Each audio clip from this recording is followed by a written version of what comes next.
நான் உங்க நாகராஜ். அன்னியன் சினிமாவில் நடிகர் விக்ரம் உடம்புல வேற ஒரு கேரக்டர் இருக்குன்னு சொல்லி இருப்பாங்க. அதே மாதிரி 13 வருஷங்களா ஒரு பெண்ணை ஆணாக வாழ வைத்துக் கொண்டிருக்கும் ஒரு ஆன்மாவை பத்திய அதிரடியான ஸ்டோரிய இன்னைக்கு நீங்க பார்க்க போறீங்க.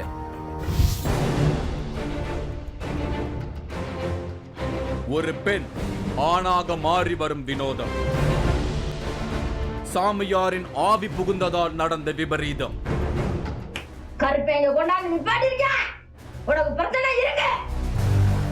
மூன்றாவது கண் எக்ஸ்க்ளூசிவ்.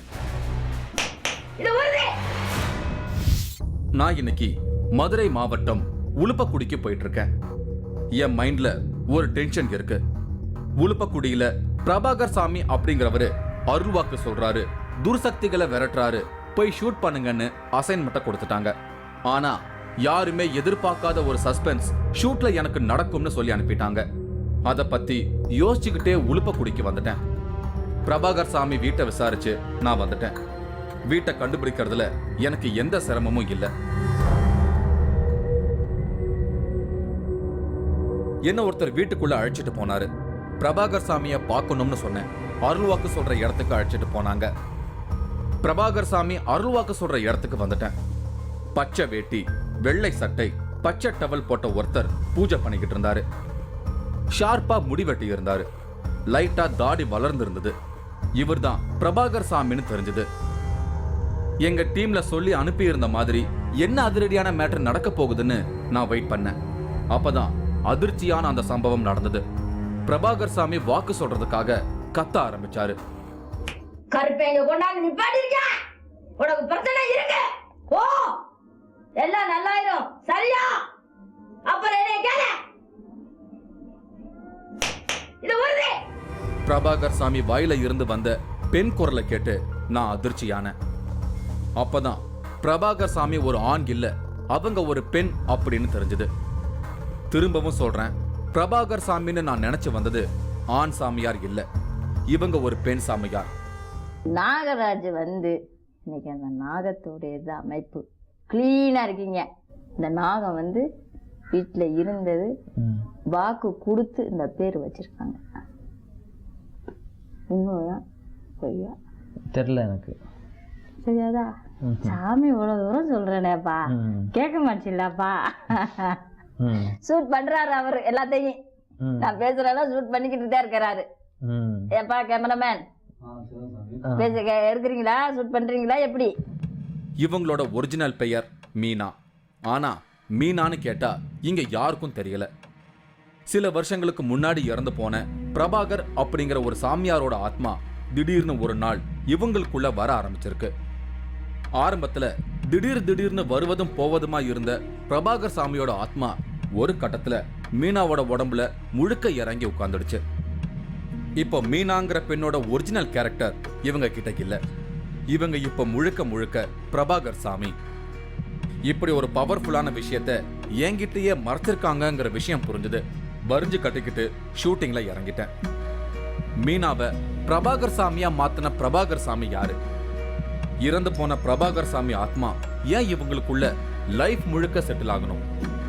ஒரு பெண் ஆணோட ஆத்மாவை உடம்புல தாங்கி முழு ஆணாக வாழ்வதுல எவ்வளவு சிரமம் இருக்கு, இதையெல்லாம் இன்னைக்கு பார்க்க போறோம். அதுக்கு முன்னாடி பிரபாகர் சாமி எப்படி ரசிச்சு சுருட்டு பிடிக்கிறாருன்னு பாருங்க. இப்படி நடக்கிற இந்த நிகழ்வுக்கு பின்னாடி ஒரு உண்மை இருக்கு. அது என்னன்னு சொல்றேன்.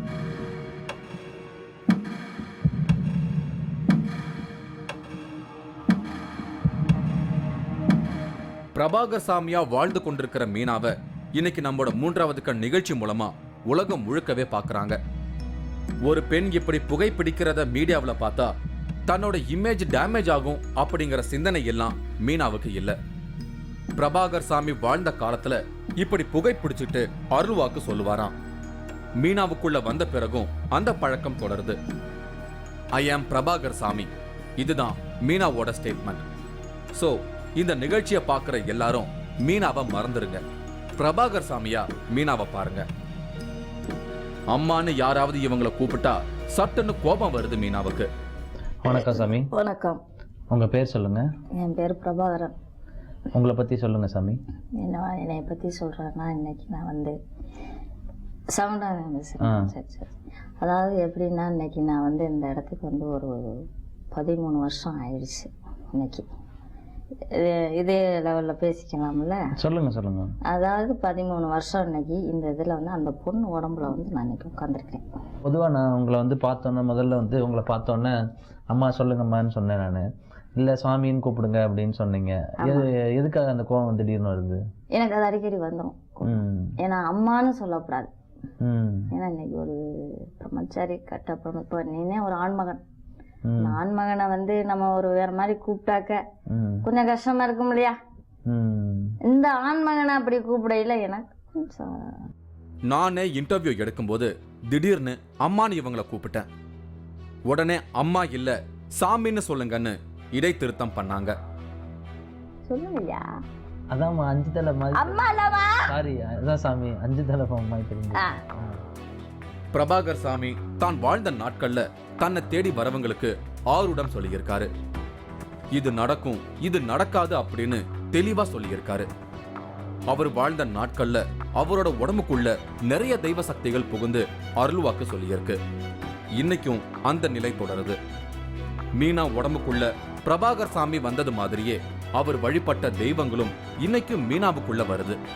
அத பத்தி எனக்கு சொன்னாங்க பிரபாகர் சாமியா வாழும் மீனா.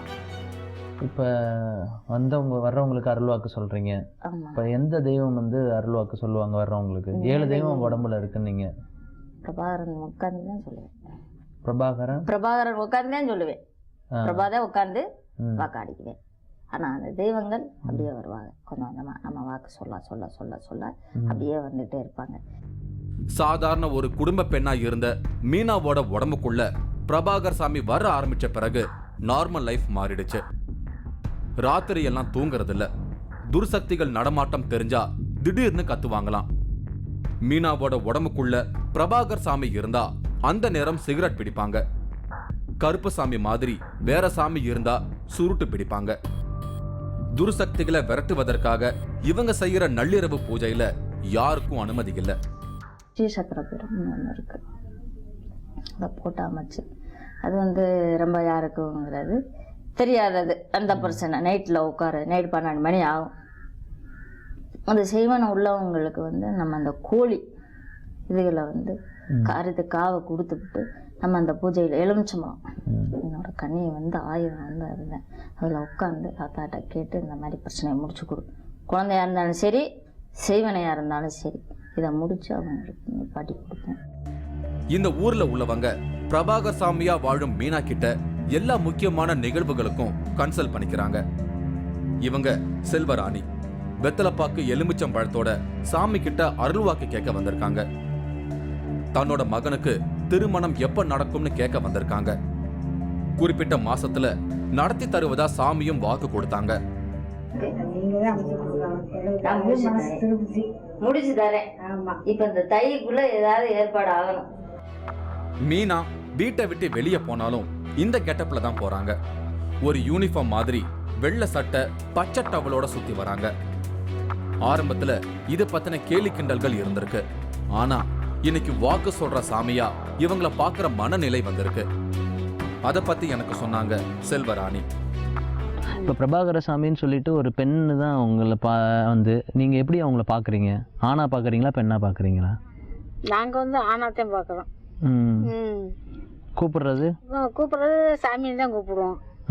ஆமாம், பிரபாகர சாமியோட சொல்ல மாட்டோம், சாமி தான். எப்படி ஏற்றுக்கிட்டீங்க அது? சாமி வந்து அது எங்களுக்கு ஒரு என்னமோ தெய்வப்புற மாதிரி நம்பிக்கை பார்த்ததும் எங்களுக்கு ஒரு இது மாதிரி தான். பெண்ணா நாங்கள் நினைக்கல, சாமின்னு தான் கூப்பிடுவோம். நீங்கள் மட்டும் இல்லை, அந்த ஊரில் இருக்க எல்லாருமே சாமி தான் கூப்பிடுவாங்க. அவங்க பார்த்தீங்கன்னா பிரபாகர் சாமி அருள்வாக்கு சொல்லும் போது சுருட்டு சிகரெட்லாம் குடிக்கிறாங்கல்ல, அதெல்லாம் எப்படி இருக்கு நீங்கள் உட்காந்து பார்க்கும்போது? என்னடா ஒரு பெண்ணா இருந்துட்டு சிகரெட் குடிக்கிறாங்க? இல்லை இல்லை, பெண்ணா நாங்கள் நினைக்கலையே, சாமி தான். பிரபாகர சாமி முழுசாக வந்துட்டாரு அப்படின்னா உங்கள் மனைவி மீனாவோட ஆத்மா, அவங்களோட உயிர் எங்கே இருக்கு? என் மனைவி இல்லை, இறந்து விட்டார்கள். என்னுடைய மனைவி என்னுடைய தெய்வங்களுக்காக நாங்கள் வந்து தியாகம் பண்ணிட்டோம்.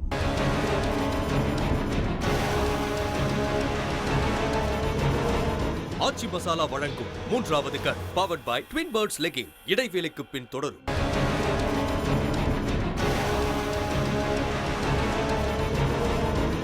ஆச்சி மசாலா வழங்கும் 3வது கண் powered by Twin Birds legging தொடர்கிறது.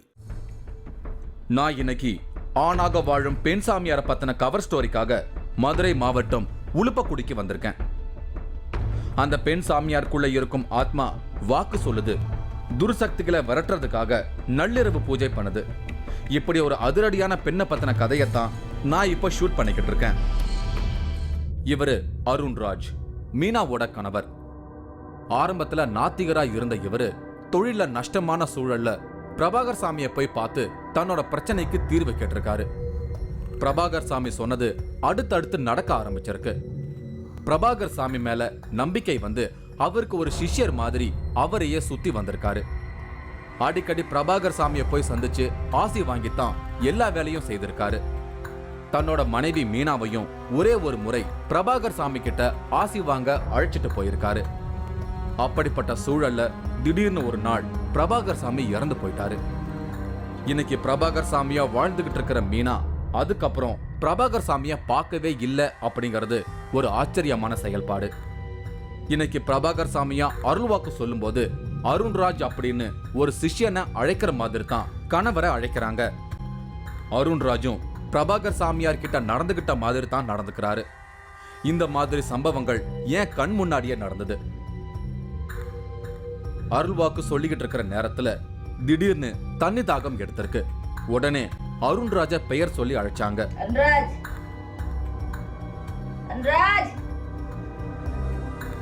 அருண்ராஜும் பயபக்தியோட தண்ணீர் எடுத்துட்டு வந்து கொடுக்கிறாரு.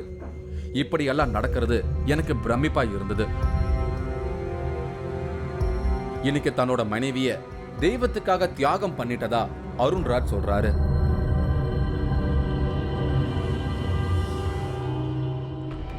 தன்னோட மனைவி உடம்புக்குள்ள வாழும் பிரபாகர் சாமிக்காக தன்னை ஒரு சீடரா மாத்திக்கிட்ட அருண்ராஜோட வாழ்க்கை நிச்சயமாவே விசித்திரமான ஒண்ணுதான். மீனாவோட உடம்புக்குள்ள பிரபாகர் சாமி வந்த ஆரம்ப நாட்கள்ல இது என் தங்கையோட உடம்பு அப்படின்னு அருள் வந்த நிலையில மீனா சொல்லுவாங்களாம். முதல்ல வந்து அப்பப்போ அவரோட அவங்க மனைவி உடம்புல வந்துட்டு போவாரா, இல்லை வரும்போதே முழுமையாக வந்து ஆட்கொண்டுட்டாங்களா? ஆரம்ப காலத்தில் வந்து நீங்கள் சொன்ன மாதிரி அந்த வந்து போனது அப்பதான் எனக்கு கன்ஃபியூஸ் ஆனது வச்சுங்க. மனைவியா இருப்பாங்க, திடீர்னு பிரபாகர் சாமி வருவார். மனைவியா இருப்பாங்கன்னா இல்லற வாழ்க்கைன்றது இல்ல மீனாவா இருப்பாங்க. மனைவின்னு விட்டுருங்க, மீனாவா இருப்பாங்க. பிரபாகர் சாமி முழுசா மீனாவுக்குள்ள வந்துட்ட பிறகு குடும்ப வாழ்க்கையில இருந்து மீனா விலகிட்டாங்களாம். குரு சிஷ்யர் மாதிரியான ஒரு ரிலேஷன்ஷிப் தான் மீனாவுக்கும் அருண்ராஜுக்கும் இருக்கிறதா அருண்ராஜ் சொல்றாரு. இன்னைக்கு தன்னோட மனைவிய தெய்வத்துக்காக தியாகம் பண்ணிட்டதா அருண்ராஜ் சொல்றாரு. இப்ப பிரபாகர சாமி முழுசா வந்துட்டாரு அப்படின்னா உங்க மனைவி மீனாவோட ஆத்மா, அவங்களோட உயிர் எங்க இருக்கு? முடிந்த கதை. இதுதான் உண்மை. என் மனைவி இல்லை, இறந்து விட்டார்கள். எப்ப இறந்தாங்க? என்னைக்கு வந்து இதையும் நான் வந்து நாள் கடந்து தான் வந்து அதை உணர்ந்தேன். அதாவது அந்த தெய்வ ரீதியாக வந்து அந்த செயல்பாடுகள்லாம் வச்சு என் மனைவி நான் தொட்டு தாலி கட்டினேன். என்னுடைய மனைவி என்னுடைய தெய்வங்களுக்காக நான் வந்து தியாகம் பண்ணிட்டோம். இதையெல்லாம் கேள்விப்படும் போது எனக்குள்ள சில கேள்விகள் வந்தது. அத மீனா கிட்ட தான் கேட்கணும். ஆனா மீனாவா நினைச்சு என்கிட்ட எந்த கேள்வியும் கேட்காதீங்கன்னு ஒரு விசித்திரமான உத்தரவை பிரபாகர் சாமியா வாழ்ந்துகிட்டு இருக்கிற மீனா சொல்லிட்டாங்க. ஆனாலும் இப்படி ஒரு பெண்ணோட வாழ்க்கைய பாதிக்கிற மாதிரி அந்த பெண்ணோட உடம்புக்குள்ள வர்றது நியாயமா அப்படின்னு கேட்டேன். வேற வழி இல்லைன்னு பிரபாகர் சாமியா பதில் சொன்னாங்க மீனா. அதான் மீனாவோட இப்போ குழந்தை இருக்கு, மீனாவோட குழந்தை இருக்கு, அதெல்லாமே விட்டுட்டு அவங்க குழந்தைய பார்த்துக்கணும், எல்லாத்தையும் விட்டு பிரபாகரன் ஒருத்தர் முழுசா ஒரு உடல்ல வந்து உட்கார்ந்து இருக்கிறது சரிதானா? சரிதான். எப்படி அது சரியாகும்? அவங்க எல்லாரும் இஷ்டப்பட்டு தானே கேட்டுப்ப. நீனே இருக்கிற நாகராஜ், நான் உடம்புல வர்றேன் அப்படின்னு சொன்ன உடம்பு கொடுப்பியா மாட்டியா? நான் எப்படி கொடுப்பேன்? நானு நீ கொடுத்துதானே. அது அப்ப எடுத்துக்கிறது கொடுக்கறது கிடையாது. நாங்க எடுக்கலையே. இது நான் இப்ப உத்தரவு நான் வந்து சரின்னு சந்தோஷமா அருண்ராஜ் இருக்காரு, அருண்ராஜ் மீனா அவங்க 2 பேரும் இன்னைக்கு 14 வருஷம் குடும்பம் நடத்தி வாழ்ந்தவங்க. இன்னைக்கு அந்த உடம்புலையாக நான் கேட்டு நான் இன்னைக்கு நான் உங்க வீட்டுக்கு வந்திருக்கேன். அருண்ராஜ் என்னைய வச்சுக்கிறீங்களா? இல்லை போகட்டுமா வெளியில் அப்படின்னு தான் நான் கேட்டேன். இருங்க சாமி, என் வீடு தேடி நீங்கள் வந்திருக்கீங்க, என் குடும்பத்தில் நீங்கள் உட்காந்துருக்கீங்கன்னா அதுக்குள்ள மரியாதையை நான் தர்றேன், இங்கே உட்காருங்க அப்படின்னு சொன்னார். பிறந்த ஊர் எது? பிரபாகரன் பிறந்த ஊர் என்ன? பிறப்பிடம் வேண்டாம், சரி, இன்னைக்கு மறுஜென்மம் எடுத்த ஊர் எனக்கு உழுப்பக்குடி தான் இன்னைக்கு. நான் கட்டாயப்படுத்தி கேட்டாலும் பிரபாகர் சாமியை பத்தி எந்த ஒரு தகவலும் தரமாட்டேன்னு சொல்லிட்டாங்க. பிரபாகர் சாமியை பத்தி இவங்களே எதுவும் சொல்லாததால எந்த தகவலும் அவரை பத்தி கிடைக்கல. பிரேக் டைம்ல எங்க டீம்ல உள்ள மெம்பர்ஸ் கிட்ட ஹாப்பியா பேசிக்கிட்டு இருந்தாங்க மீனா. கேமராமேனை பத்தி விசாரிச்சாங்க. உன் பேர் என்னப்பா கேமராமேன்? ராஜா. ராஜு. பேசுறதெல்லாம் கரெக்டா இருக்கா? அப்பா கேமராமேன் எல்லாம் கரெக்டா அமைஞ்சிருக்கா? அப்புறம் சொல்லப்பா, கேளுங்க. நான் பேசுறதுக்கு ரெடி, நீங்க ஒண்ணுமே பேசலையே. இது என்னது? அப்பா ராசி, நீ சொல்லுப்பா, நீனே சொல்லுப்பா. நீனே கேமராமேன், நீ அதை நீ சொல்லு. கரெக்டா இதெல்லாம் வேண்டாம், நான் இப்ப பேசுறதெல்லாம் கட் பண்ண, அதெல்லாம் எடுக்க வேண்டாம்.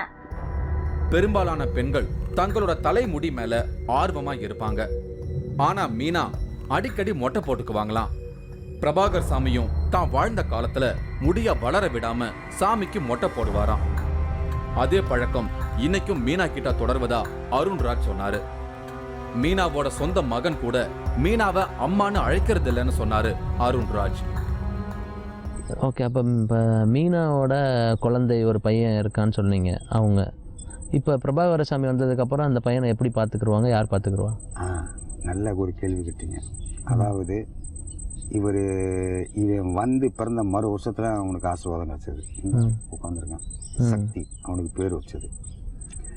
இப்போ அந்த என் மனைவி மேலே சாமி வந்ததுக்கப்புறம் குடும்ப ரீதியாக நாங்கள் எதுவுமே பண்ண முடியாது. நாங்கள் பசி பட்டினி தான் அனுபவிப்போம். எங்களுக்கு செய்கிறதுக்கு யாரும் இல்லை, அவர் செய்ய முடியாது. எல்லா வேலைகளும் நான் தான் பார்ப்பேன். பாத்திரம் கழுவி இது பண்ணி சேவை பண்ணி அவருக்கு காப்பி போட்டு கொடுத்து சேவை பண்ணி எல்லாம் பண்ணவேன் நான் கூட இருந்து. அப்போ அவனுக்கு நான் தான் பண்ணிக்கிட்டு. இதில் ஒரு அதிசயம் நடந்தது என்ன அப்படின்னா, அவன் வளர்ந்து வரும் காலத்தில் அந்த அம்மான்ற வார்த்தை, அந்த தெய்வம் அந்த குடி வந்தவுடனே அவனுக்கு சில சக்திகள் இருக்குது. சின்ன கற்பன் அந்த உடம்புல இருக்கான் பார்த்துங்க. அந்த சக்தி இருக்குனால அவன் அதை உணர்ந்தான்.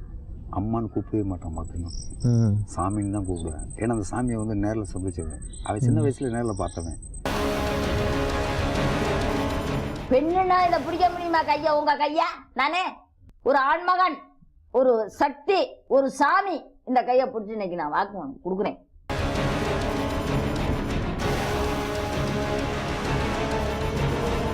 ஆச்சி மசாலா வழங்கும் 3வது cut powered by Twin Birds legging. இடைவேளைக்கு பின் தொடரும்.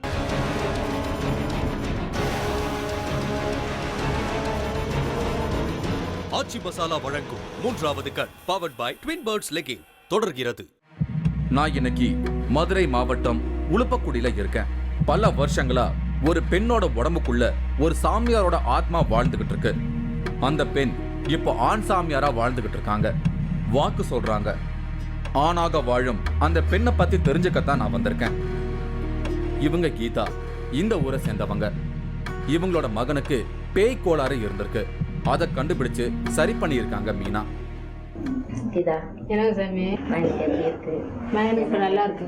நல்லா இருக்குல்ல பிரவீன்? 3 நாளாவே கொஞ்சம் ஃப்ரீயாவே இருக்கேன். அதுதான் வேணும் நம்மளுக்கு வேண்டியது. எல்லா சூழ்நிலையிலையும் மீனாவை ஒரு ஆணாகத்தான் தங்களால உணர முடியுது. ஏன்னா அவங்களோட செயல்பாடுகள் அப்படின்னு கீதா சொன்னாங்க. எப்படி ஒரு ஆணை ஏத்துக்கிட்டீங்க அவங்கள? அவங்க ஆணுதே இந்த சுருட்டு பற்ற வைக்கிறாங்க. மற்றபடி எந்த ஒரு பயம் இல்லாமல் எங்கேயும் போகிறது. நைட்டு 2 மணிக்கு கூட அந்த பக்கத்தில் குடியிருக்கும் போது சவுண்டு விடுவாங்க. அந்த பேய் எதுவும் நடமாடுச்சுன்னா பழம் அடித்து சூறையிட்டுருவாங்க. அதனால அவங்கள முழுக்க முழுக்க பிரபாகர சாமியை தான் பார்க்குறீங்க? பிரபாகர சாமியத்தையும் பார்க்குறோம் நாங்கள். மீனாவை பற்றி ஏதாவது தெரியுமா உங்களுக்கு? மீனாவை பற்றி எனக்கு அவ்வளோதான் தெரியாது.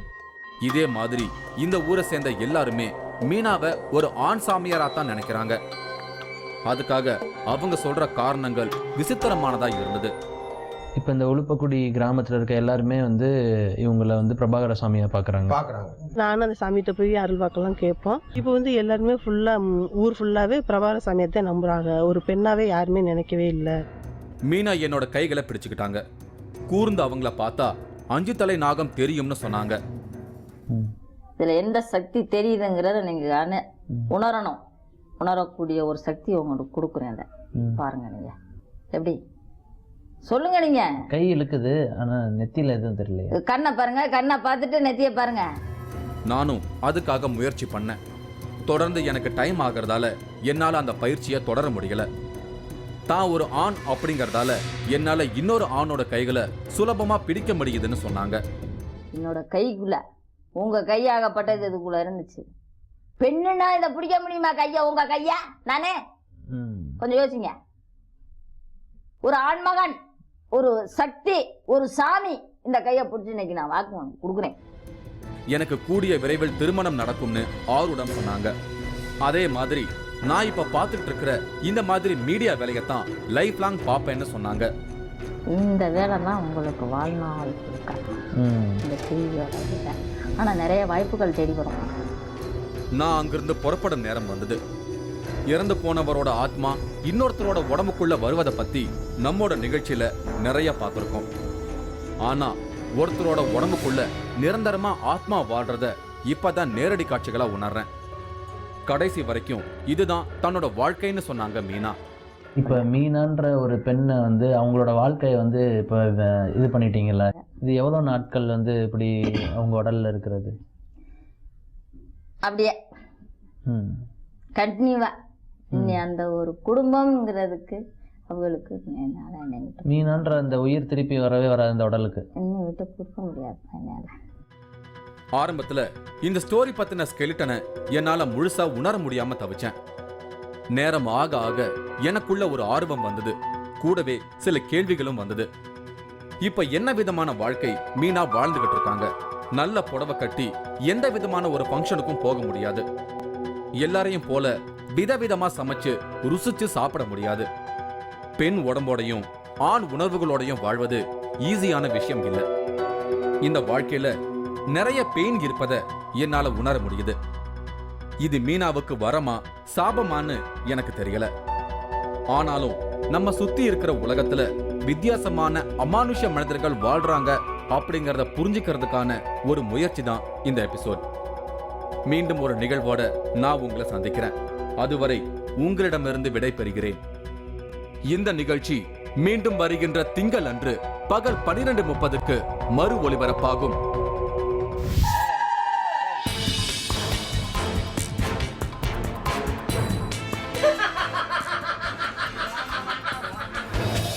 வெற்றிலையை தீயில் வாட்டி நடக்கப் போவதை சொல்ல முடியும். சவால் விடும் வினோத சாமியாடி. நீங்களும் இந்த திகில் பயணத்தில் கலந்து கொள்ள ஒரு வாய்ப்பு.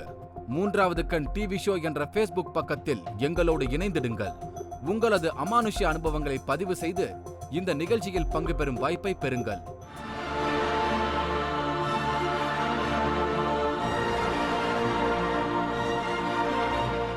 தாத்தா பேத்தி கேக்குறல சொல்லுங்க. தாத்தா நீ இப்பதானே பாக்குற. அது எனக்கு என்ன கேக்குறது தெரியல. அப்ப நான் சொல்றதே உனக்கு புரியல.